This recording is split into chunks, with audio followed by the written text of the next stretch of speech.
Merhaba arkadaşlar, kanalımıza hoş geldiniz. Bugün sizler için iki harika oyuncumuz Elçin Sangu ve Barış Arduç'tan yeni ve güzel fotolar sizler için hazırladık.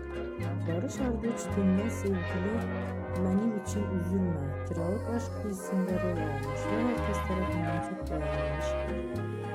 Biz de sizler için onların güzel ve romantik karelerini hazırladık.